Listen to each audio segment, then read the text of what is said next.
हाँ जी, जय श्री महाकाल। हार्दिक स्वागत और अभिनंदन आप सभी का। और कल हम लोग इस नाभस योग को पढ़े थे। चूँकि पूरी रिकॉर्डिंग हो नहीं पाई थी, कुछ नेटवर्क का और कुछ यहाँ के इलेक्ट्रिक की समस्या थी। तो एक बार हम लोग फिर से जो है इसको दोहराते हुए चलेंगे, है ना। तो देख लीजिएगा, ये नाभस योग आप पढ़ रहे हैं। नाभस योग का अर्थ ये होता है, नभ शब्द से नभस बनता है। नभ शब्द से, नभ का मतलब होता है आकाश। तो आकाश में जो बनने वाली आकृतियां हैं, आकाशीय आकृति, है ना। लेकिन ये आकाशीय आकृति किसकी होती है? तो ग्रहों की, बादल की नहीं, ग्रहों की। तो आकाशीय आकृति के स्वरूप जो बनते हैं वही नाभस योग कहलाते हैं। नाभस योगों की विशेषता यह है कि कुंडली में अन्य कोई भी योग या कोई भी दोष बनता है तो वो केवल अपने गोचर इत्यादि में फल देता है। लेकिन नाभस योग एक ऐसा विषय है जो जातक को आजीवन, लाइफ टाइम जो है वो फल देने वाला रहता है। तो ये इसका सामान्य परिचय है। और नाभस योगों को पढ़ने से पहले नाभस योगों को समझना जरूरी है। तो उसमें आप देख पाएंगे कि नाभस योग को समझना कैसे है। कल हमने आपको ये दिखा दिया था। देखिए, नाभस योग 4 तरह के होते हैं। 4 तरह से नाभस योग बनते हैं। कौन कौन से 4 प्रकार हैं नाभस योगों के? तो उसमें आप देख लीजिएगा, पहला जो एक होता है वो होता है आश्रय योग। दूसरा जो होता है दूसरा होता है दल योग। तीसरा आकृति योग और संख्या योग। 4 तरह से ये बनते हैं। और ये आप देख पा रहे हैं यहाँ पर नाभस योग, और नाभस योग जो है ये 4 प्रकार के यहाँ पर बने हुए हैं। अब आश्रय योग जो होता है ये 3 तरह का होता है। पहला जो होता है रज्जु योग, दूसरा होता है मुसल योग, तीसरा होता है नल योग। ठीक है, इसी प्रकार से दल योग जो है, दूसरा दल योग 2 प्रकार के होते हैं। एक होता है सर्प योग, दूसरा होता है माला योग। तीसरा जो है आकृति योग। तीसरा जो प्रकार है वो आकृति योग का प्रकार है। और आकृति योग 20 प्रकार का होता है। देख लीजिएगा, आकृति योग 20 प्रकार का होता है। यूप, ईशु, शक्ति, यव, दंड, गदा, समुद्र, छत्र, अर्धचंद्र, शकट, अंबुज, पक्षी योग जिसको आप यज्ञ योग कहते हैं, नौ योग, नौका योग, चक्र योग, वज्र योग, हल योग, कार्मुक योग, कूप योग, वापी योग और श्रृंगाटक योग। ये 20 प्रकार का होता है। 7 प्रकार के संख्या योग होते हैं। देख लीजिएगा, तो ये एक गोल योग, युग योग, शूल, केदार, पास, दाम, इसी दाम को दामिनी योग भी कहते हैं, है ना। दाम, और 7वां होता है वीणा। अब आप यहाँ पर थोड़ा सा देख लीजिए, ये जो नाभस योग है, टोटल 3 प्रकार के आश्रय योग हुए, 2 प्रकार के दल योग हुए, और 7 प्रकार के संख्या योग हुए, और 20 प्रकार के आकृति योग हुए। टोटल 4 तरह के योग हुए। इन चारों का आप टोटल कर देंगे तो 3 और 2 5 और 7 12 और 20 32। ये देख लीजिएगा, 32 तरह का ये योग बनता है। आप कुंडली में वर्तमान में जो योग देख रहे हैं वो खाली काल सर्प और चांडाल दोष, 20 दोष, इन्हीं को आप देख पा रहे हैं।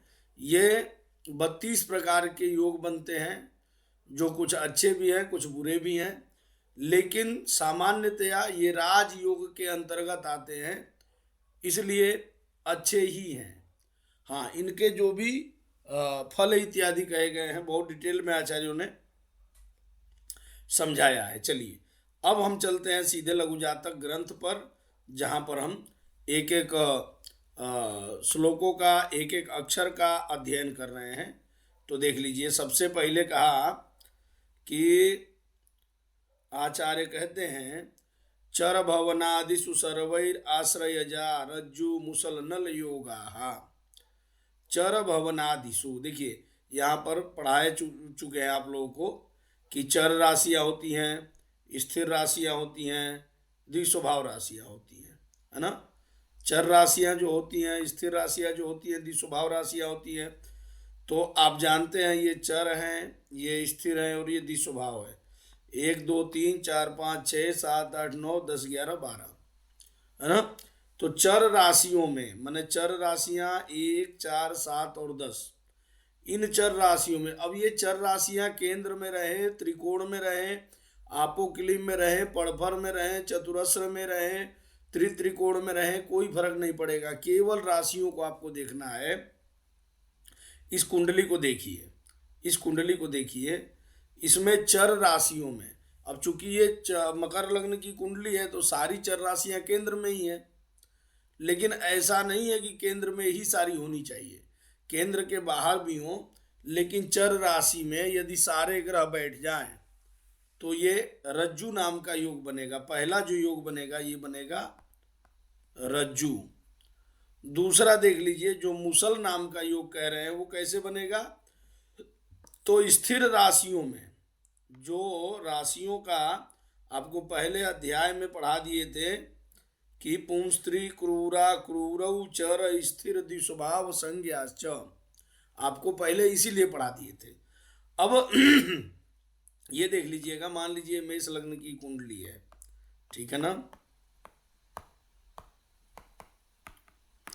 मेष लग्न की कुंडली है।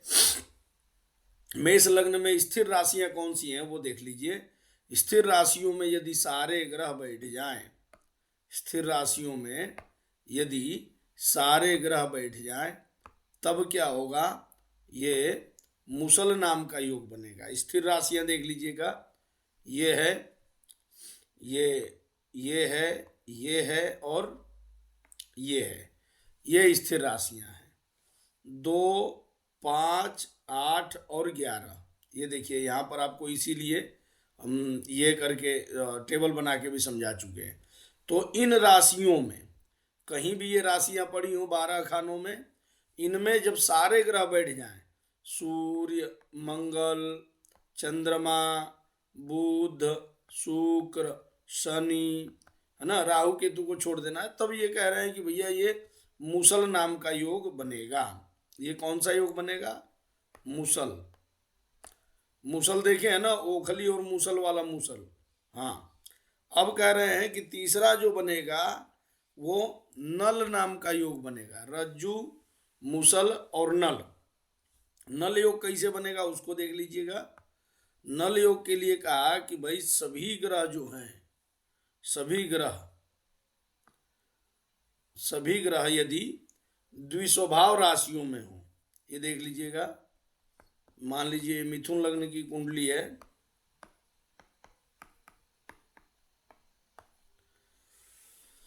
ये द्विस्वभाव राशियां सारी देखिए बीच में आ गई, इनमें सारे ग्रह बैठ जाएं, है ना, इनमें द्विस्वभाव राशियों में सारे ग्रह बैठ जाएं तो ये नल नाम का योग बनेगा। यहां तक क्लियर है सबको। अब जब इसका फलादेश पढ़ा रहे हैं, अगले ही लाइन में फलादेश बतला रहे हैं। फलादेश के लिए आचार्य कह रहे हैं कि ईर्ष्यु रज्जु नामक योग में जन्म लेने वाला व्यक्ति ईर्ष्यालु प्रवृत्ति का होता है। लेकिन ईर्ष्या भी कई जगह अच्छी होती है, अपने पार्टनर के साथ, अपने जो मार्केट में आपके कंपटीटर हैं बिजनेस के लिए, उनके साथ, इस प्रकार का अच्छा होता है ईर्ष्या। और मानी मैंने आपको बताया था कि स्वाभिमानी और अभिमानी 2 तरह का होता है। तो स्वाभिमान अगर लेकर के घूम रहा है तो बहुत अच्छी बात है, अभिमानी होगा तो डूबेगा। और धनवान होता है। कहा कि क्रमेण, देखिए ये ईर्ष्यु जो है ये रज्जु नाम के योग के लिए है, ये रज्जु नाम के योग के लिए है। मानी जो है वो मुसल नाम के योग के लिए है, और धनवान जो है वो नल नाम के योग के लिए। 3 योग बतलाए और 3 फल बतलाए। फिर कहा कि क्रमेण कुल विश्रुता सर्वे, अपने कुल खानदान में ये सभी योगों में जन्म लेने वाले विश्रुत होते हैं। विश्रुत माने प्रसिद्ध होते हैं। अगला श्लोक हम देख लेंगे, सर्प और माला नाम के दो योग इसमें बतला रहे हैं। केंद्रत्रयगैहि पापैहि शुभैर्दलाख्या वहिश्च माला च। कहा कि भाई केंद्रत्रयगैहि पापैहि, तीन केंद्रों में, केंद्र स्थान जो होते हैं आप सभी को पता है कि केंद्र स्थान 4 होते हैं, तो 4 केंद्र में नहीं, केवल 3 केंद्रों में सभी पाप ग्रह बैठे हों, और शुभैर अगर शुभ ग्रह नहीं बैठे हों, केवल पाप ग्रह बैठे हों 3 केंद्रों में, और एक भी शुभ ग्रह ना हो, तब कहा कि भैया ये जो है ये शुभैर दलाख्या, दल नाम का योग बनेगा। आख्य मने कहा गया है क्या, तो दल नाम का योग वही, और आख्या अहिश्च, अहि कहते हैं सर्प को, अहि किसको कहते हैं, सर्प को। हाँ, एक था ना राक्षस अपने यहाँ अहिरावण, तो अहिरावण, अहि शब्द जो है वो सर्प के लिए है ना। और माला च, दूसरा योग बनेगा माला। माला कैसे बनेगा, ठीक है इसके विपरीत बनेगा, इसके विपरीत बनेगा, माने 3 केंद्रों में सारे शुभग्रह हों, 3 केंद्रों में सारे शुभग्रह हो, पाप ग्रह एक भी ना हो, तो माला योग बनेगा। उसके बाद से इसका स्वरूप भी आपको दिखा देते हैं, सर्प और माला कैसे बनता है। देखिए यहाँ पर आकृति बनाए थे, ये देखिए ये सर्प योग है। ये 3 केंद्रों में, 3 केंद्रों में ये सारे पाप ग्रह हैं, ये सारे पाप ग्रह हैं, एक भी शुभ ग्रह नहीं है, तब ये सर्प योग बन गया। ठीक इसके विपरीत 3 केंद्रों में सारे शुभग्रह बैठ गए, 3 केंद्रों में सारे शुभग्रह बैठ गए, पाप ग्रह एक भी ना बैठा, तो ये माला योग है। ठीक है ना। आप देख पाएंगे। अब इनका फल नीचे बतला रहे हैं, कह रहे हैं कि सर्पे अति दुखिता नाम, सर्प योग में जिसका जन्म होगा वो दुखी नहीं होगा, अति दुखी होगा। हाँ, अति दुखी। और मेघदूत में आचार्य कहते हैं कश्चित कांता विरह गुरुड़ा। हाँ, विरहों में गुरु, विरह तो है लेकिन लघु नहीं है, गुरु है, समझ रहे हो। गुरु का मतलब भारी, बहुत बड़ा। हाँ, तो ऐसे गुरु का मतलब 180 किलो का नहीं। हाँ, तुम तो कहो कि 2 कुंटल का आदमी है, बस यही गुरु रहेगा।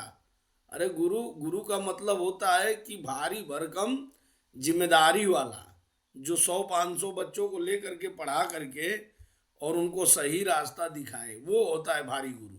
हाँ, खा पी के आश्रम में 2 कुंटल का पड़ा हुआ हो, फॉर्चूनर में बैठे तो फॉर्चूनर दब जाए, ऐसा गुरु थोड़ी चाहिए। उसके बाद से कहे कि हमने समाज के लिए, देश के लिए, अपनी संस्कृति के लिए, वेदों के लिए, मंदिरों के लिए, मठों के लिए सब तो त्याग कर दिए। बकलोल कहीं के, अगर तुम्हारे जैसे त्यागी होते हैं तो न रहे समाज में ऐसे त्यागी। फॉर्चूनर में चलेगा, हाँ, जहाँ जाएगा वहाँ मेवा मिठाई दुनिया भर के लाइन में लगे रहो, और जितना अंधविश्वास फैलाना है उतना फैलाओ, पढ़ाई लिखाई की बात मत करो, ये सब बकलोल ही है ना। हाँ, तो इसीलिए कहा कि सर्पे अति दुखिता नाम, सामान्य दुख नहीं, सामान्य दुख की बात नहीं कह रहा है, अति दुखिता नाम, बहुत दुखी, बहुत बड़ा दुखी, माने लाइफ टाइम जो है वो कहीं ना कहीं दुखी रहेगा। हाँ, ऐसे लोगों को समाज में दुखी आत्मा कहते हैं, दुखी आत्मा। मालायाम जन्म सुखिनाम च, मालायाम जन्म सुखिनाम च, अगर माला योग में किसी का जन्म हुआ है तो वो सुखी होगा। माला योग वाला लाइफ टाइम सुखी होगा और सर्प योग वाला लाइफ टाइम दुखी होगा। ये इनके बताने का मतलब है। दोनों योग कैसे बनते हैं, 3 केंद्रों में, 3 केंद्रों में केवल शुभग्रह बैठे हो, पाप ग्रह एक भी ना बैठा हो, ये माला योग है। 3 केंद्रों में सारे पाप ग्रह बैठे हो, शुभग्रह एक भी ना बैठे हो, ये सर्प योग है। राहु केतु की गणना यहाँ पर नहीं है।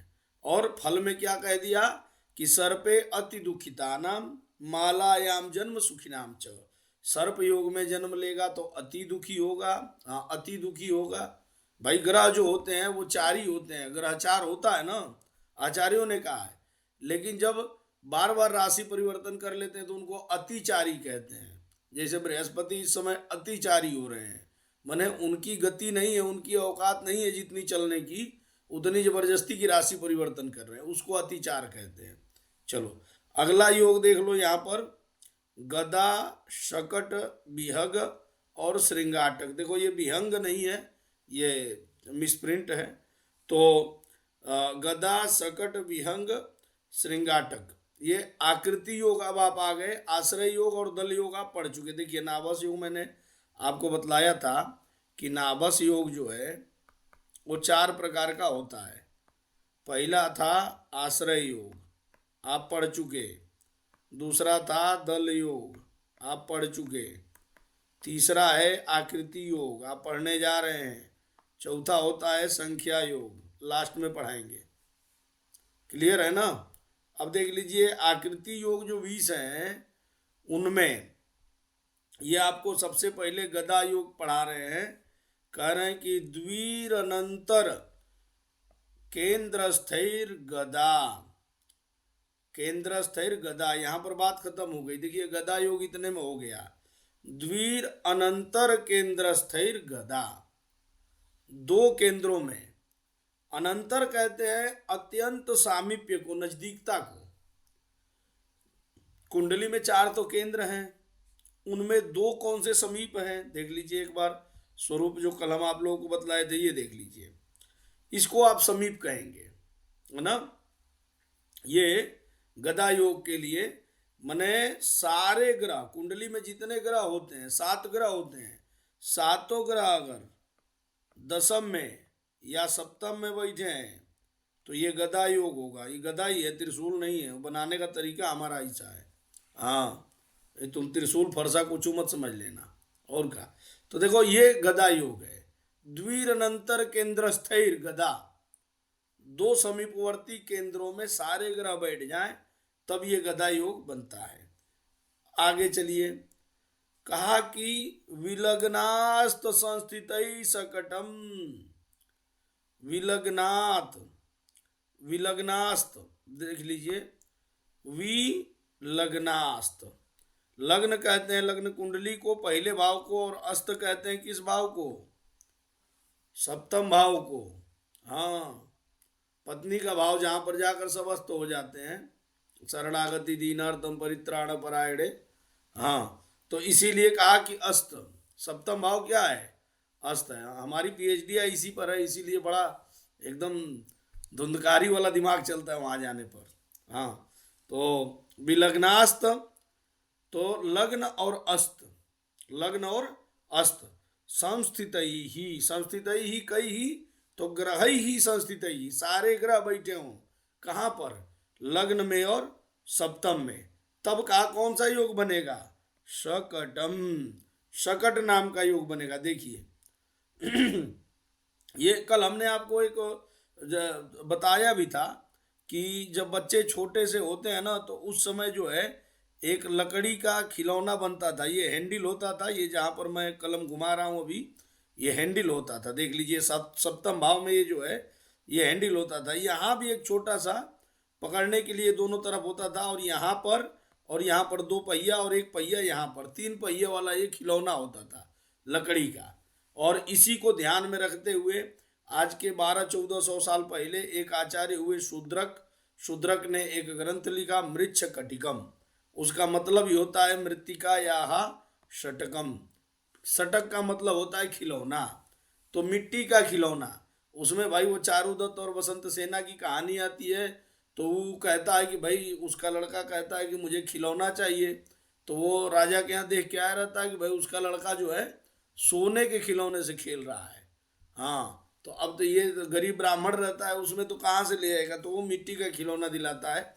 उसकी स्टोरी है।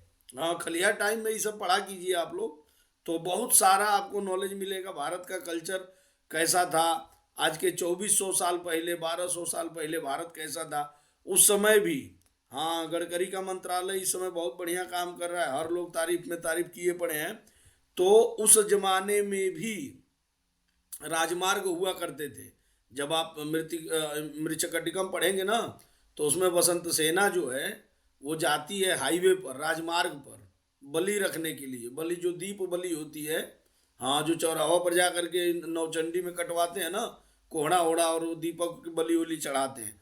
तो वो सारी चीजें उस समय की हैं, ऐसा नहीं कि ये आज का प्रकट है। उस समय भी राजमार्ग हुआ करते थे, है ना। दुनिया का सबसे बड़ा झूठ आप लोग पढ़ते हैं कि जीटी ट्रंक रोड जो है किसने बनवाया? शेरशाह सूरी ने, बकलोल आदमी। शेरशाह सूरी का इतिहास जरा गूगल कर लीजिएगा। केवल 4 साल वो राजगद्दी पर रहा, केवल 4 साल रहा। और जो जीटी ट्रंक रोड है, जो आज आप समझते हैं कि दिल्ली से कलकत्ता है, शेरशाह सूरी ने बनवाया, फलाने ढीम के, उसको जब ध्यान से देखेंगे ना, उसका हिस्ट्री देखेंगे से वो जीटी ट्रंक रोड का, तो इस्लामाबाद के आगे से आता था। और जो हमारा आचार्य पाणिनि हुए, आचार्य चाणक्य हुए, तो चाणक्य जो है उसी रास्ते से मगध आते थे, उत्तर पथ और दक्षिण पक्ष। हाँ, 2 पथ उन्होंने दे रखा था, उत्तर पथ और दक्षिण पथ।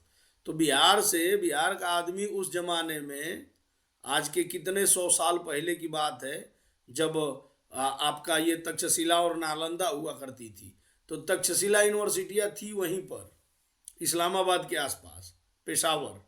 और ये चाणक्य था मगध का, बिहार का, और वहाँ से जाता था पढ़ाने, वहाँ का प्रोफेसर था। शिक्षा को हमारे यहाँ बहुत ऊंचा दर्जा दिया है। और उस समय जब ये चाणक्य जाता था ना, तो चाणक्य उसी रास्तवा से जाता था जिसको तुम लोग जीटी ट्रंक रोड नाम दे दिए हो। और शेरशाह सूरी कितने साल तक राज्य किया था, उसको जरा आप सर्च कर लीजिएगा। 4 साल के कार्यकाल में उनका मौसा बनवा देगा इतना बड़ा हाईवे। हाँ, कई पीढ़ियों से, उनके जन्म के 1000 साल पहले से, 1200 साल पहले से वो हाईवे अस्तित्व में था, इतिहास में था। जब इतिहास लिखने वाले आपको गुमराह करते हैं, तब ये गुमराही आ जाती है। और हम लोग क्या है कि वो व्हाट्सअप यूनिवर्सिटी लेकर के थोड़ा सा बैठ जाते हैं। अपने मूल ग्रंथों को जब पढ़ेंगे ना, पाणिनि का अष्टाध्यायी पढ़िए, उसमें भी आपको भारत की संस्कृति और सारी चीज़ों का मेल जोल आपको दिखाई देगा।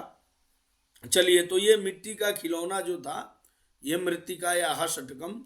तो इसी तरह से ये सकट नाम, सटक नाम का एक योग बनता है, सकट नाम का ना। तो ये सकट जो होता है वो होता क्या है? ये होता क्या है? सकट खिलौना होता है, 3 पहिए वाला। तो ये आकृति बनेगी जब लग्न में और सप्तम में सारे ग्रह बैठ जाएंगे तब, ठीक है ना। लग्न में और सप्तम में सारे ग्रह बैठ जाएंगे। ये खिलौने का चित्र उल्टा भी बन सकता है, हाँ, उल्टा भी बन सकता है। ऐसा नहीं कि मैंने जो बना दिया वही एकदम ब्रह्मा की लकीर है। हाँ, अब देखो, तो देखो, द्विर अनंतर केंद्र स्थिर गदा विलग्नास्त संस्थित ही सकटम। अब कह रहा है ख चतुर्थयोर विहंगम। ख चतुर्थयोर विहंगम, ख किसको कहते हैं? ख शब्द का मतलब होता है, ज्योतिष शास्त्र में ख का मतलब होता है शून्य। ख का मतलब क्या होता है? शून्य। इसीलिए हमारे यहाँ ज्योतिष विद्या को प्राचीन समय में खगोल कहा गया है। खगोल, ख का मतलब हाँ, आकाश, शून्य। और वह कैसा है? तो गोल है। पृथ्वी कैसी है? तो पृथ्वी का नाम है भू, और उसको कहते हैं गोल। हमारे यहाँ एक सब्जेक्ट है जियोग्राफी, हाँ, तो उसको कहते हैं भूगोल। आसमानी किताब में न लिखा है कि पृथ्वी चपटी है, तो तुमको आसमानी किताब पढ़ाने बैठा हूं मैं? हाँ, आसमानी किताब की बात मत करो। और भी बहुत सारे बाइबिल इत्यादि को भी पढ़ोगे ना, हाँ, पढ़ो, उसकी आयतों को पढ़ो, उसको समझो। और का तो ख का मतलब होता है शून्य, है ना। और शून्य का मतलब कुंडली में आपका ख जो होता है वो होता है 10वां भाव, आकाश। और चतुर्थयोर, चौथे और 10वें में सारे ग्रह बैठ जाएं तो विहग नाम का योग होता है। विहग कहते हैं पक्षी को, देख लो।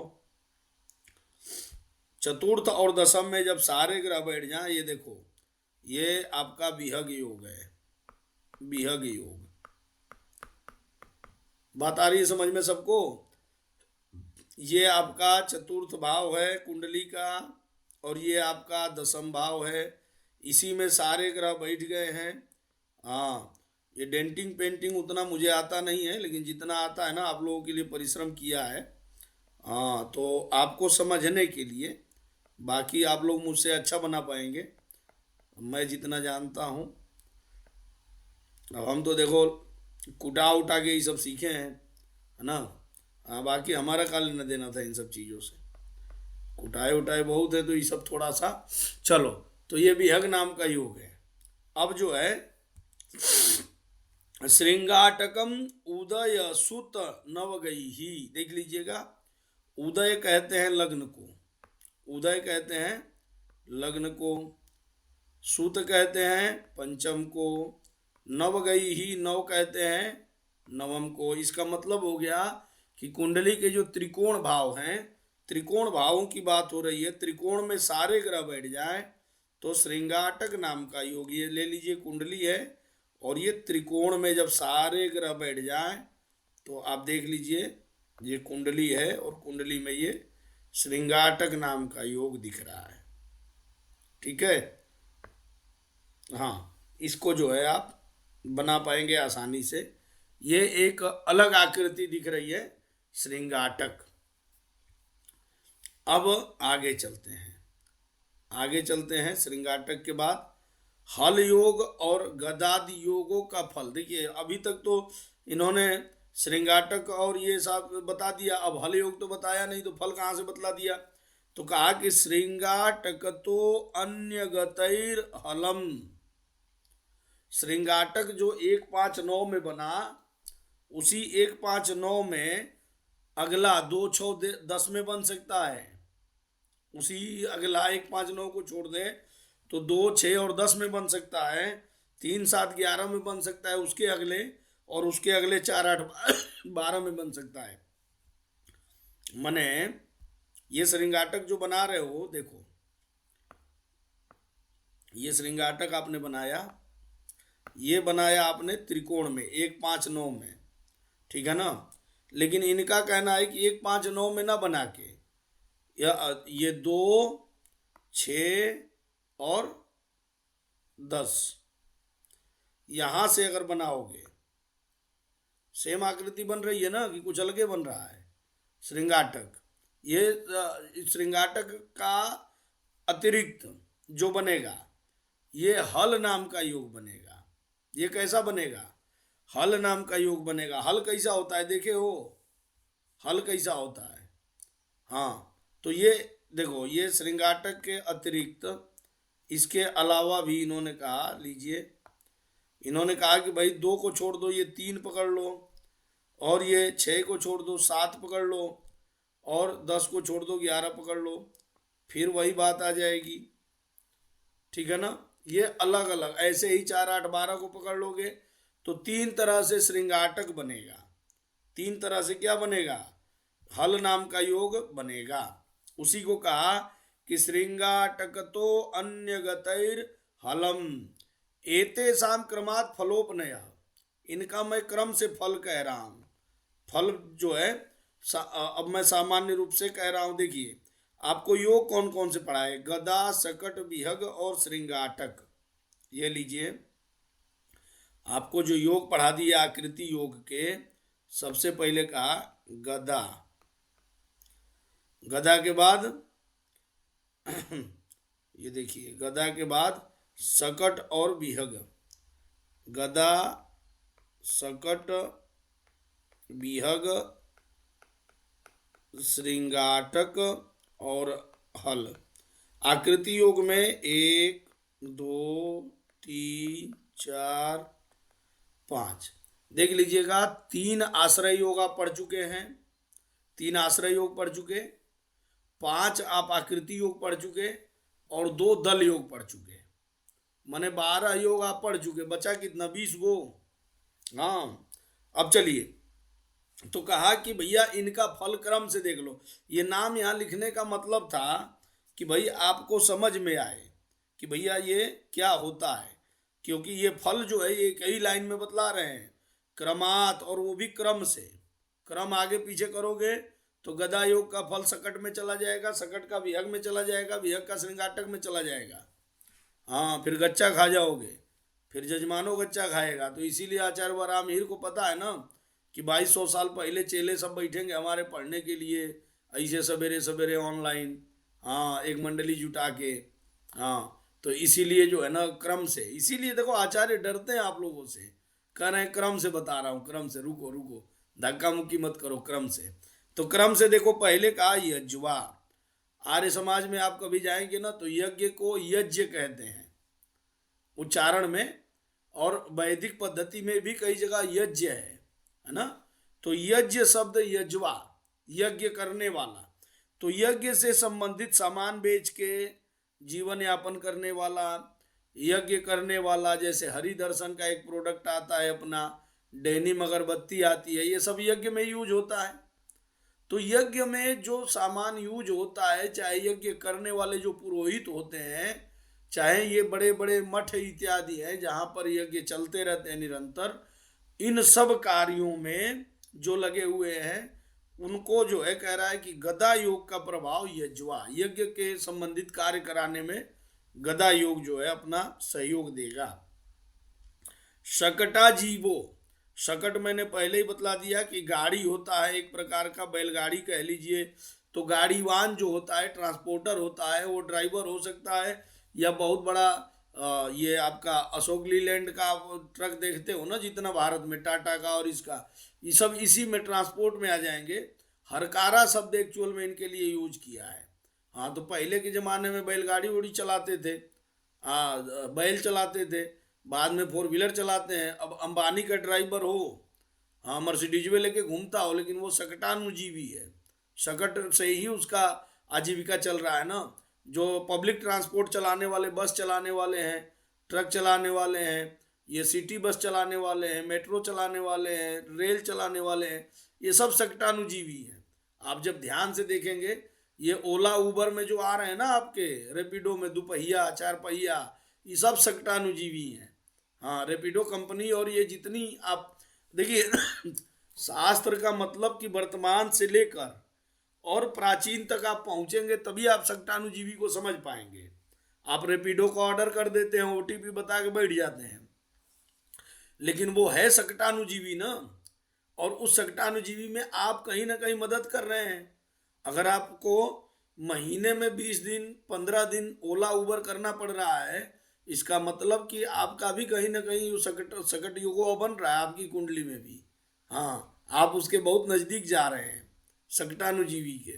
और का अब कहा कि दूतश्चिरसौ दूतः, दूत किसको कहते हैं?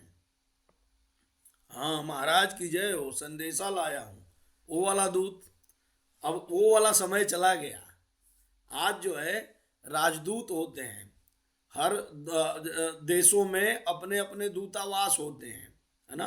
आप दिल्ली में कभी चले जाएंगे ना तो 7 NCR वाला जो इनका बंगलो इत्यादि है प्रधानमंत्री का, उस रोडों आप चले जाएंगे आप तो आपको फलाना दूतावास, ढिमका दूतावास, चाइना वाला, नेपाल वाला, हाँ, सबका दूतावास, क्योंकि पूरे विश्व के दूतावास जो हैं वो भारत में है, और भारत का दूतावास जो है पूरे विश्व में है ना।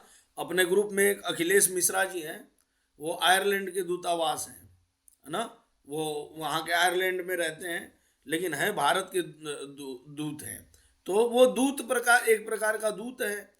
अब दूत और भी तरह के होते हैं, दूत और भी तरह के होते हैं। ये जो आपका सामान पहुंचाने वाले होते हैं, हाँ, ये ब्लिंकिट कर देते हो, ये भी दूत है तुम्हारा, सेवक ही तो हुआ, तुम्हारा दूत ही तो हुआ। हाँ, तो उसके बाद से कहा कि चिर सौख्य, देखिए सर्प योग में कहा था कि अति दुखिता नाम, यहाँ पर कहा चिर सौख्य, चिर सौख्य। श्रृंगाटक योग में जन्म होगा तो चिर सौख्य माने लंबा सुखी रहेगा। हाँ, बार बार दुखी नहीं होगा। बार बार बदलने वाला जो स्वभाव होता है वो नहीं होगा। हाँ, ये एक बार जो सुखी है तो वो हमेशा, इसका मतलब कि मैंने खानदानी परिवार में जन्म होगा, इसके पापा वापा के पास बहुत पैसा होगा, उसी बिजनेस व्यापार को ये भी बढ़ा करके और अच्छा करेगा। चिर सौख्य भाग कृषिकृत, कृषिकृत, देखिए कृषि करना शास्त्रों में और व्यवहार में, है ना, बहुत उत्तम माना गया है। इसीलिए पुराने बुजुर्ग आपके कहते थे कि उत्तम खेती, है ना, खेती जो है वो सबसे उत्तम है। माने अपनी काम हो ना, अपना कृषि हो जब मन हो गए खेत में, जब मन हो नहीं गए। और अभी अभी भी आप देख लीजिए, जो लोग शहर में रहते हैं और जो लोग गांव में रहते हैं, तो गाँव वाले जो है ना, खेत में मजदूर वजदूर लगा के अपने चुपचाप पड़े रहते हैं इधर उधर। हाँ, वो घूमते रहेंगे, करते रहेंगे, मजदूरों के ऊपर हल्ला करते रहेंगे। हाँ, साल भर में जितना आप सिटी में रह के मकान का भाड़ा दे के कमा करके कर ये खर्चा करके, और लास्ट साल भर का देखेंगे हिसाब किताब, तो आपके पास लाख रुपया 2 लाख रुपया बचा, मुश्किलें बचा। और वो गौवा में खाली चावल गेहूं बेच के एक सीजन में 5-6 लाख रुपया दबा लेगा, है ना। हाँ, और उसके बाद से आपके जितना टेंशन लेके उसका बाल वोल नहीं गिरेगा ना। घर में पड़ा हुआ है मस्त दही दूध, सब ओरिजिनल चीजें खा रहा है, यहाँ तुम बड़ा पाव खा के चाय पी के जीवन बिता रहे हो, ऐसे हो जाएगा।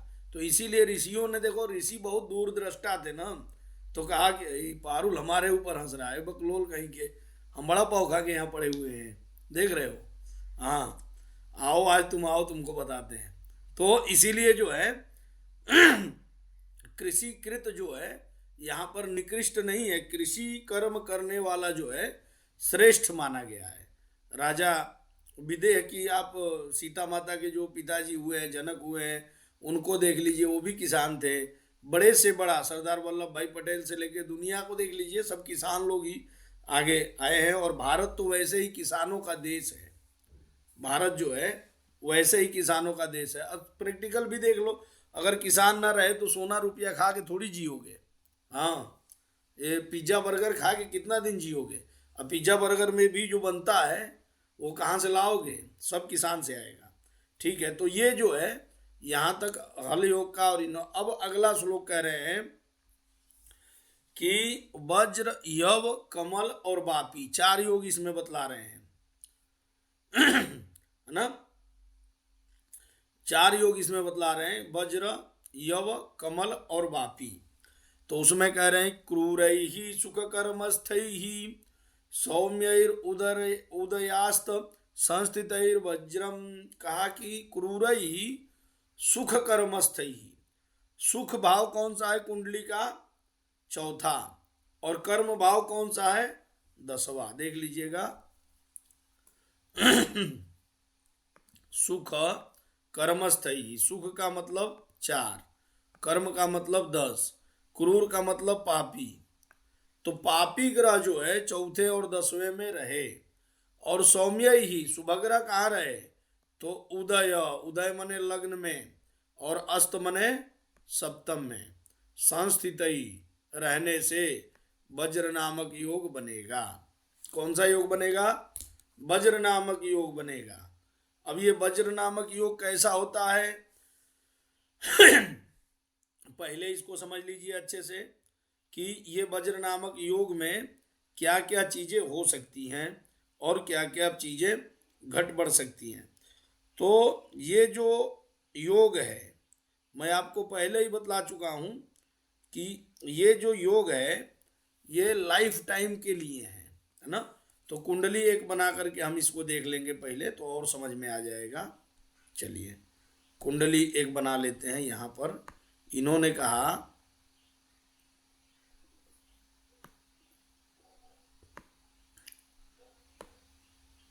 क्रूरैहि सुख कर्मस्थैहि, क्रूरैहि सुख, ये देख लीजिएगा, ये सुख है, ये कर्म है। अब इनमें कहा कि क्रूर ग्रह होने चाहिए सुख और कर्म में। तो कर्म में मान लीजिए कि भाई मंगल को बैठा दिए, यहाँ शनि को बैठा दीजिए, यहाँ सूर्य को बैठा दीजिए, है ना। ये क्रूरैहि सुख कर्मस्थैहि।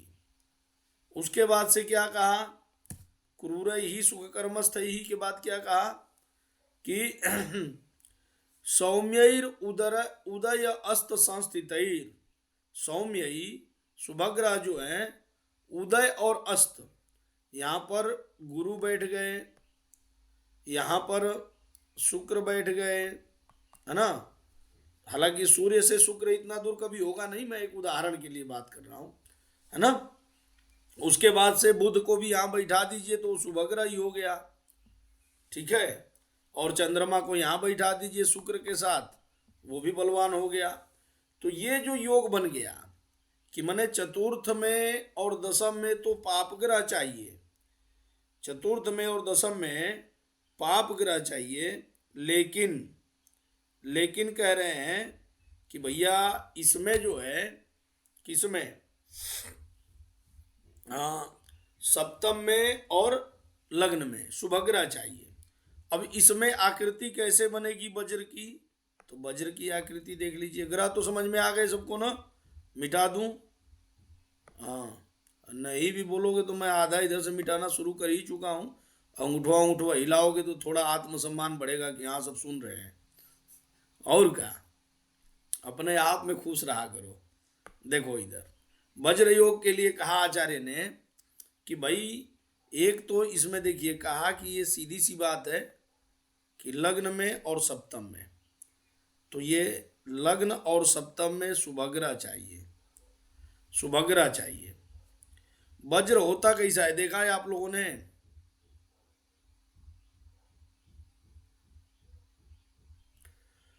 हाँ, दोनों तरफ हमारे नाम को लिख दीजिए, खाली एम बना दीजिए, कुछ नहीं आता है तो। हाँ, ये ऐसे वज्र होता है। और क्या ये ऐसे जो है वज्र होता है। अब इसी को ये कह दिया कि भाई यहाँ शुभग्रह रहा, ये शुभग्रह रहा, ये पाप ग्रह और ये पाप ग्रह, बात खत्म। ये वज्र योग है। कौन सा योग है ये? वज्र योग है ना, वज्र योग। बात समझ में आ रही है ना कि भाई यहाँ पर जो है पाप ग्रह चाहिए चतुर्थ में और दशम में, और लग्न में सप्तम में शुभग्रह चाहिए, ये वज्र योग है। अब देखिए, यव इति तद विपरीतैर, अब लीजिए, यव इति तद विपरीतई, इसके विपरीत जो बनेगा, इसके विपरीत। अब इसके विपरीत क्या बना सकते हो देख लो। ज्योतिषी को पेंटर से लेके सब कुछ बना दिया बरामीर जी ने। पहले दिन पढ़ने आए तो 12 राशियों का कलर ऐसे पढ़ाया कि दिमाग भन्न हो जाएगा। हाँ, वो एशियन पेंट वाले के यहाँ चले जाओगे ना दुकान में कि भैया ये कलर दिखा, धंधा बंद करके चला जाएगा कि भैया अभी बबरुक का होता है। हाँ, और मीन राशि को कहते हैं ना कुंभ को बबरुक। हाँ, अब मलिन कलर दिखाओ, मलिन कलर गड़बड़ा जाएगा वो एशियन पेंट, और हाँ सालों साल का वादा तुम्हारा तुरंत खत्म हो जाएगा। कहा कि भैया इसके विपरीत, इसके विपरीत का मतलब ये है कि यहाँ पर पाप ग्रह हो लग्न में और सप्तम में, और चतुर्थ में और दशम में शुभ ग्रह हो गया ना विपरीत। अब ये विपरीत जब हो जाएगा तो देख लीजिएगा यहाँ से जो है वो ऐसा आएगा और यहाँ से ऐसा आएगा। ये यौ की तरह दिखाई देगा कि नहीं देगा? ये जौ जौ नहीं होता है। हाँ, हवन के नाम पर जजमनवा के यहाँ झुकवा देते हो, जलवा देते हो दूध के। ये यौ नाम का योग है, यौ तद विपरीत। उसके बाद से कहा कि मिश्रम, अगर मिश्रित हो गया, मिश्रित का मतलब क्या हो गया? मिश्रैहि कमलम, मिश्रैहि कमलम, मिश्र जो ये कमल, कमल योग बनेगा। तो मिश्र का मतलब क्या हो गया कि हाँ मिश्रा जी, मिश्र का मतलब देख लो इधर, फलाने कुमार मिश्रा। हाँ, यहाँ मिश्र का मतलब देख लो, शुभ और पाप दोनों मिश्रित हो जाए। जैसे भाई अभी तक जो बात हो रही है देख लीजिए, वज्र योग की बात हुई वो भी केंद्र की हुई, यव योग की बात हुई वो भी केंद्र की हुई। अब जो बात हो रही है किसकी? कमल योग की, कुंडली में कमल योग। हाँ, खाली काल सर्प योग और फलाना योग तुम सुने हो। हाँ, चांडाल दोष है कि नहीं है, श्रापित दोष है कि नहीं है, विष दोष है कि नहीं है, बकलोल कहीं के। कमल योग देखो, कमल योग बहुत अच्छा राजयोग है। तो कहा कि भैया इसमें जो है, जैसे यहाँ पर मंगल जो है बैठ गया, यहाँ शनि बैठ गया, यहाँ गुरु भी बैठ गया, यहाँ चंद्रमा बैठ गया, और यहाँ पर सूर्य बैठ गया। ये देख लो, है ना। उसके बाद से मैं पढ़ा रहा हूँ विपरीत, ये बुध बैठ गया, है ना, और यहीं पर शुक्र भी बैठ गया। तो ये जो विपरीत बन गया, ये मिश्रित हो गया। चतुर्थ में और दशम में शुभ ग्रह और पाप ग्रह हो गए, ऐसे ही लग्न में और सप्तम में शुभ ग्रह और पाप ग्रह हो गए। ये बन गया कमल योग। आकृति कैसे बनेगी, आकृतियों देख लो। हाँ, नहीं कहोगे गुरुजी हमको जो है खाली ऐसे पढ़ा दिए थे।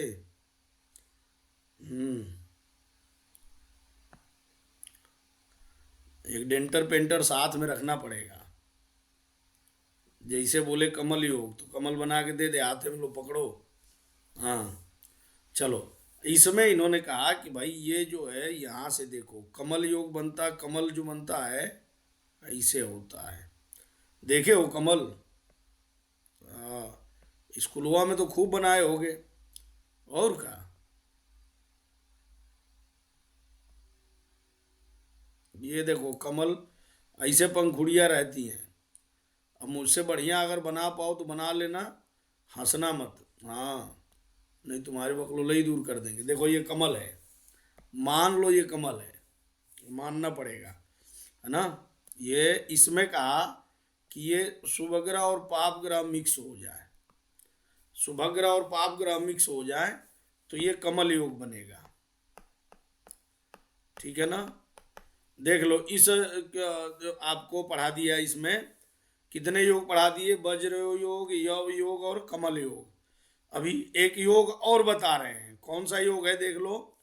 कहा च्युतैर्वापी, च्युत कहते हैं छोड़ के, अतिरिक्त को।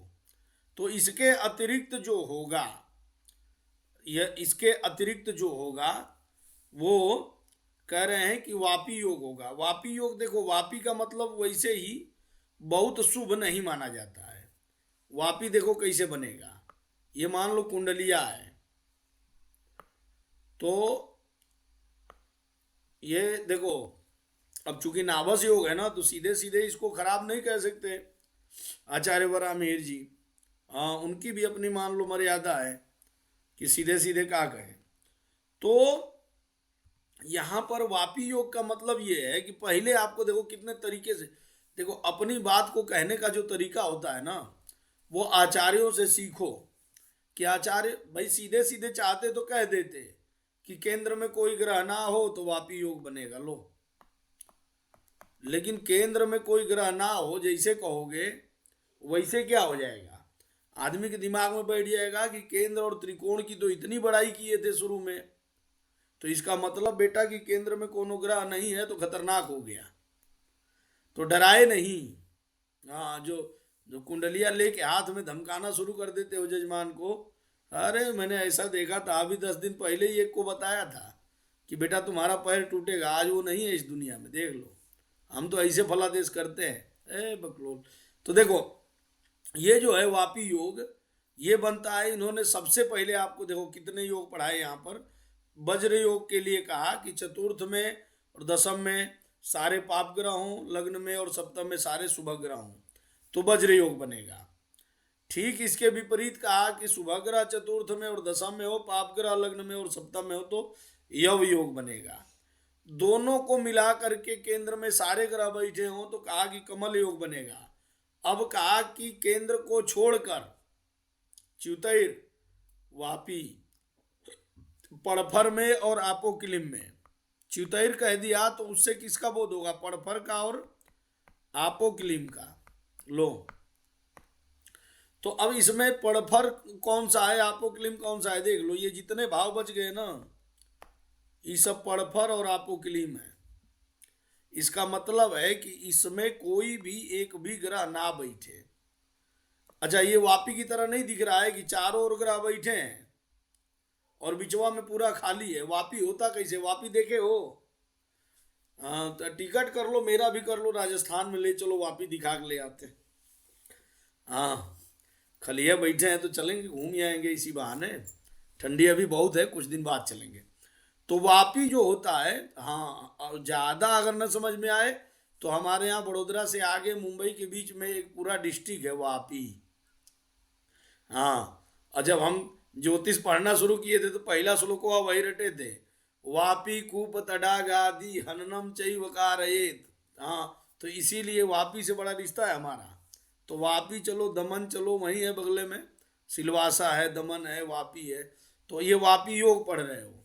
अब वापी योग देख लो, प्रैक्टिकली देख लो कि अगर आपके दो चार गो मित्र मंडली कह दें कि चलो चलें दमन घूमने, आज तुरंते दिमाग में घर वालों के हो गया, बेटा गया बर्बाद हो गया, ये दोस्तों के साथ जा रहा है, क्या होगा, तो खाली होके आएगा। क्योंकि वापी में जाने का मतलब कि कुएं में जाना है ना। हाँ, वहाँ लोग पार्टी करने जाते हैं। ऐसा हूँ घरवा में कह दो कि मैं दमन जा रहा हूँ, देखो गड़बड़ा जाओगे। और दमन जा रहे हो, दमन कोनो रेलवे स्टेशन नहीं है, कोनो बस स्टेशन नहीं है। बस स्टेशन और रेलवे स्टेशन वापी है। ट्रेन वापी की मिलेगी, कुएं में तुम उतर रहे हो, और उसके बाद से वहां उतर करके हाँ पार्टी करोगे, जेब खाली चले आओगे घर पे। हाँ, किराया भी मांगना पड़ जाए घर वालों से कि भाई किराया भेजना, जरा फंसा हूं मैं यहाँ पे। हाँ, तो इसी देखो वापी योग को प्रैक्टिकली जब देखोगे ना। अब चलो ये आपको हो गया, 4 योग इन्होंने पढ़ा दिया। कौन कौन सा, तो देख लो, आपको पहला योग पढ़ाया वज्र, दूसरा योग पढ़ाया यव, तीसरा योग पढ़ाया कमल, चौथा योग पढ़ाया वापी। 4 योग पढ़ा दिया ना इस श्लोक में।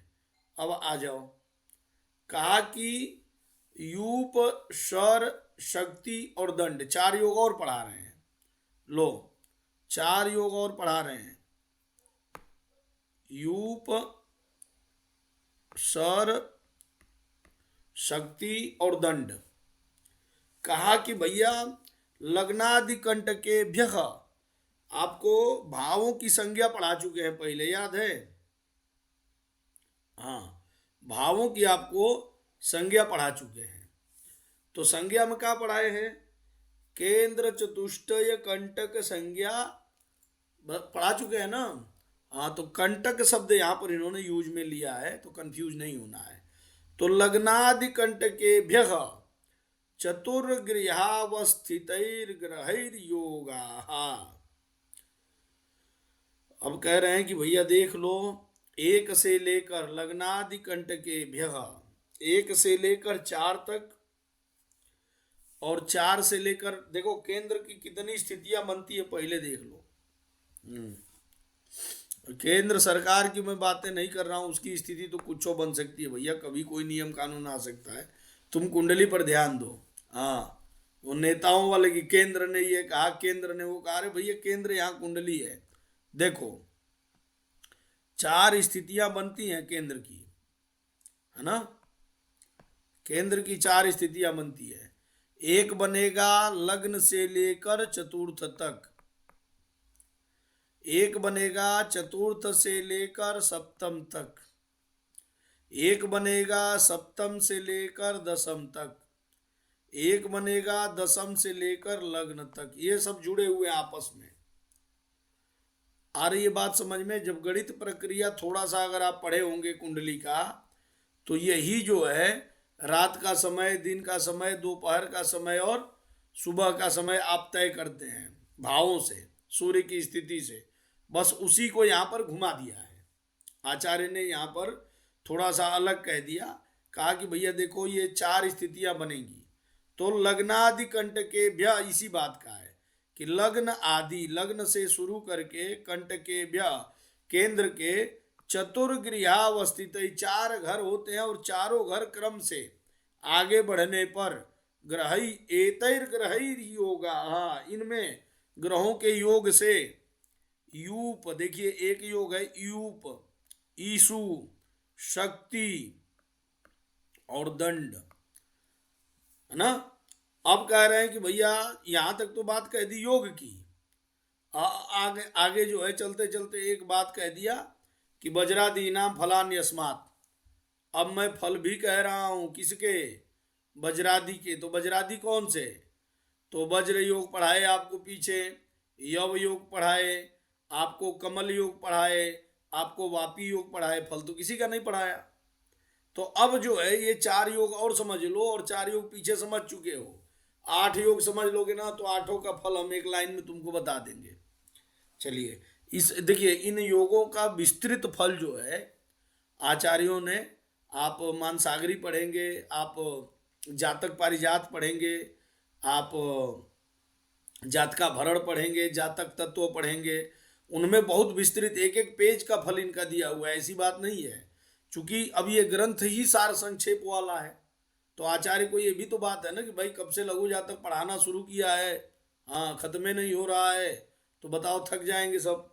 तो इसीलिए जो है जल्दी जल्दी अपनी बात कह रहे हैं कि भैया इशारे में समझो कि शुभ है कि अशुभ है, बस इतना समझो। देखिए ऐसा नहीं है कि लघु जातक पढ़ने के बाद से आपको जो है पढ़ाई लिखाई छोड़ देना है। इसके बाद तो और आपके इच्छा शक्ति जो है जागृत होनी चाहिए कि इन फलों को अब मैं विस्तार से कैसे पढूं। तो विस्तार के लिए आपको ग्रंथ बतला दिए, आप ग्रंथ लेकर के और शास्त्र को पढ़ेंगे, शास्त्र से करेंगे, है ना। चलिए, तो उसी को देखिए यहाँ पर इन्होंने कह दिया कि भैया लग्न से 4 स्थानों में सारे ग्रह बैठ जाएं तो यूप योग है, और चौथे से लेके 7वें तक सारे ग्रह बैठ जाएं तो ये ईसु योग है, और सप्तम से दसम तक सारे ग्रह बैठ जाएं तो ये शक्ति योग है, और दसम से लग्न तक सारे ग्रह बैठ जाएं तो ये दंड योग है। ये क्लियर है ना, इसमें कुछ बताने की जरूरत है? चलो एक बार कुंडली भी बना देते हैं यहाँ पर। देखिए कहा कि ये कुंडली है,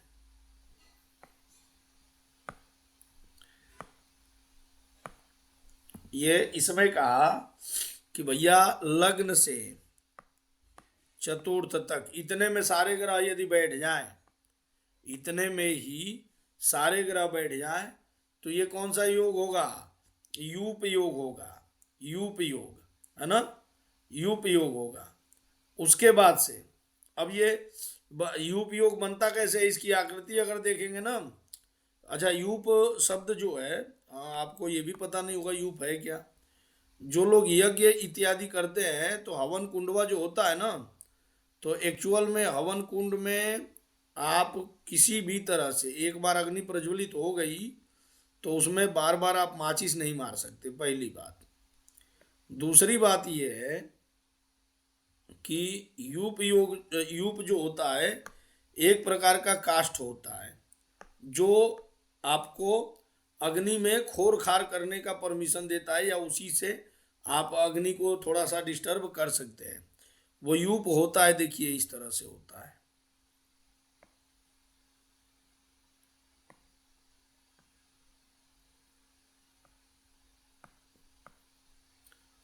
ना। ये यूप की आकृति होती है।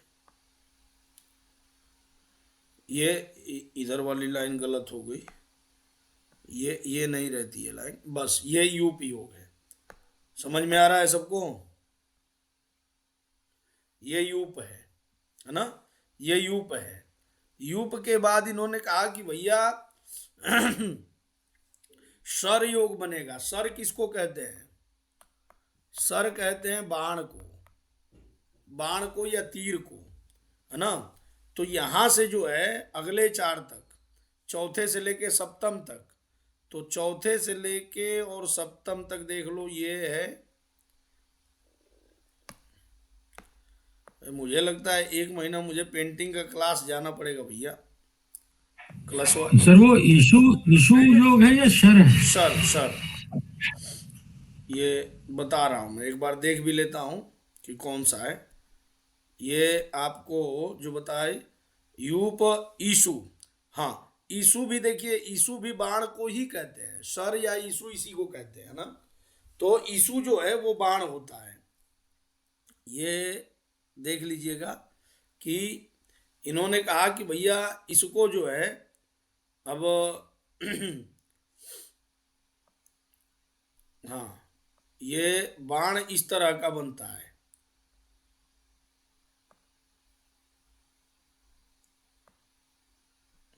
चतुर्थ से लेके और सप्तम तक जब सारे ग्रह बैठ जाए तब ये बनेगा बाण। बात समझ में आ रही है? ये इसी को आप ईशु योग कहते हैं। दूसरा बनता है शक्ति योग। ये देखिए सारे ये अस्त्र शस्त्रों की बात कर रहे हैं, एकदम युद्ध के मोड में थे। हाँ, समझ रहे हो युद्ध काहे करवाना चाह रहे थे? तो तुम पढ़ लिख रहे नहीं हो बेटा, सीरियस हो नहीं रहे हो, तो अब ये तुमको एक एक दिखाएंगे तो सीरियस हो जाओ तो हो जाओ, और नहीं तो एकदम से ब्रह्मास्त्र अपना छोड़ के ब्लास्ट करेंगे, सब खत्म जाओ। हाँ, तो इसीलिए प्रेम से देखिए, आचार्य प्रेम से कह रहे हैं कि प्रेम से पढ़ाई कीजिए, टाइम से क्लास में आइए। हाँ, कुछ लोग अनुपस्थित रह रहे हैं, ये उन्हीं की तरफ इशारा है। शक्ति योग देख लीजिएगा। शक्ति योग जो होता है, इन्होंने कहा कि सप्तम से दसम तक, ये देख लीजिएगा शक्ति योग है, ये है ना, ये शक्ति योग है।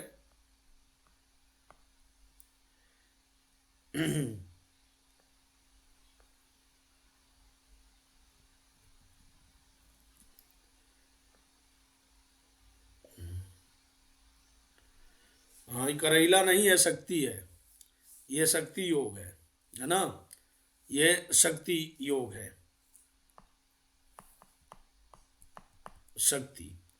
और उसके बाद से इन्होंने कहा कि भैया एक योग बनता है, वो दंड योग बनता है। दंड योग ये सीधा सीधा देखो, यहां से एक डंडा बना दो और का डंडवा में गांठ डाल दो थोड़ा सा। हाँ, ये दंड योग है, ये दंड योग है। देख लीजिएगा, ये 4 योग इन्होंने पढ़ाया ना, दंड योग। तो इनको जो है आसानी से आप समझ सकते हैं। फल इनका हम फिर आपको कल बतलाएंगे, ठीक है ना। जो आज पढ़ाए इसमें अगर किसी को कोई समस्या हो तो बतला दीजिए।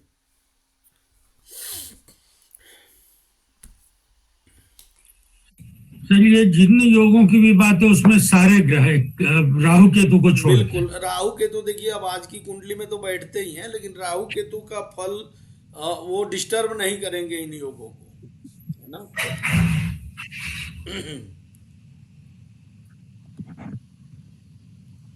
ठीक है, तो पढ़िए आप लोग। सर एक हाँ, सर एक ये पूछना था इसमें, जैसे कि आपने बोला कि केंद्र में सारे ही जैसे शुभ ग्रह हो या सारे ही पाप ग्रह, जैसे सारे पाप ग्रह तो केंद्र में है, लेकिन जैसे बुध है तो उसे फिर शुभ में काउंट करेंगे या पाप में काउंट करेंगे फिर, जब बस सभी पाप ग्रह हो? आपने ठीक से किया होगा। जब आचार्य वराह मिहिर के नजरों में एकदम यूकेजी एलकेजी का सवाल है, जब इन्होंने कह दिया कि क्षीणेन्द्वर्क यमारा संयुत संयुत ही पाप ही, है ना। बुध जो है पाप ग्रह के साथ बैठेगा तो पाप ग्रह होगा, शुभ ग्रह के साथ बैठेगा तो शुभ ग्रह होगा, तो उसमें उसके लिए अलग से सवाल नहीं है, ठीक है। जी जी जी ठीक है, तो धन्यवाद सभी को। जय श्री महाकाल।